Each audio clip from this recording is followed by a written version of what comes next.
ఈరోజు శుక్రవారం కదండి. దుర్గా అమ్మవారికి సంబంధించి ఏ శ్లోకాలు రాకపోయినా అష్టోత్తరం చదవలేని వాళ్ళు కేవలం ఈ ఒక్క పవర్ఫుల్ నామాన్ని 11 సార్లు కానీ 21 సార్లు కానీ 108 సార్లు కానీ 3 సార్లు కానీ చదువుకుంటే బాగుంటుంది అన్నమాట. ఓకే, స్టార్ట్ చేద్దామా. మరి దుర్గా అమ్మవారి యొక్క పవర్ఫుల్ నామం ఓం హ్రీం శ్రీం క్లీం పూర్వదుర్గతి నాశిన్యై మహామాయై స్వాహా. ఓం హ్రీం శ్రీం క్లీం పూర్వదుర్గతి నాశిన్యై మహామాయై స్వాహా. ఓం హ్రీం శ్రీం క్లీం పూర్వదుర్గతి నాశిన్యై మహామాయై స్వాహా. ఓం హ్రీం శ్రీం క్లీం పూర్వదుర్గతి నాశిన్యై మహామాయై స్వాహా. ఓం హ్రీం శ్రీం క్లీం పూర్వదుర్గతి నాశిన్యై మహామాయై స్వాహా.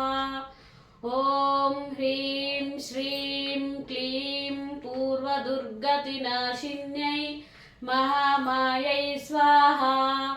ఓం హ్రీం శ్రీం క్లీం పూర్వదుర్గతి నాశిన్యై మహామాయై స్వాహా. ఓం హ్రీం శ్రీం క్లీం పూర్వదుర్గతి నాశిన్యై మహామాయై స్వాహా. ఓం హ్రీం శ్రీం క్లీం పూర్వదుర్గతి నాశిన్యై మహామాయై స్వాహా. ఓం హ్రీం శ్రీం క్లీం పూర్వదుర్గతి నాశిన్యై మహామాయై స్వాహా. ఓం హ్రీం శ్రీం క్లీం పూర్వదుర్గతి నాశిన్యై మహామాయై స్వాహా. ఓం హ్రీం శ్రీం క్లీం పూర్వదుర్గతి నాశిన్యై మహామాయై స్వాహా. ఓం హ్రీం శ్రీం క్లీం పూర్వదుర్గతి నాశిన్యై మహామాయై స్వాహా. ఓం హ్రీం శ్రీం క్లీం పూర్వదుర్గతి నాశిన్యై మహామాయై స్వాహా.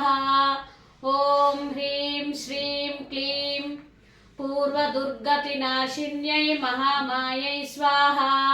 ఓం హ్రీం శ్రీం క్లీం పూర్వదుర్గతి నాశిన్యై మహామాయై స్వాహా. ఓం హ్రీం శ్రీం క్లీం పూర్వదుర్గతి నాశిన్యై మహామాయై స్వాహా. ఓం హ్రీం శ్రీం క్లీం పూర్వదుర్గతి నాశిన్యై మహామాయై స్వాహా. ఓం హ్రీం శ్రీం క్లీం పూర్వదుర్గతి నాశిన్యై మహామాయై స్వాహా. ఓం హ్రీం శ్రీం క్లీం పూర్వదుర్గతి నాశిన్యై మహామాయై స్వాహా. ఓం హ్రీం శ్రీం క్లీం పూర్వదుర్గతి నాశిన్యై మహామాయై స్వాహా. ఓం హ్రీం శ్రీం పూర్వదుర్గతి నాశిన్యై మహామాయై స్వాహా. ఓం హ్రీం శ్రీం క్లీం పూర్వదుర్గతి నాశిన్యై మహామాయై స్వాహా. ఓం హ్రీం శ్రీం క్లీం పూర్వదుర్గతి నాశిన్యై మహామాయై స్వాహా. ఓం హ్రీం శ్రీం క్లీం పూర్వదుర్గతి నాశిన్యై మహామాయై స్వాహా. ఓం దుర్గాయే నమః. స్వస్తి. నా వీడియో కనుక మీకు నచ్చితే సబ్స్క్రైబ్ చేయండి, లైక్ చేయండి, షేర్ చేయడం మాత్రం మర్చిపోకండి.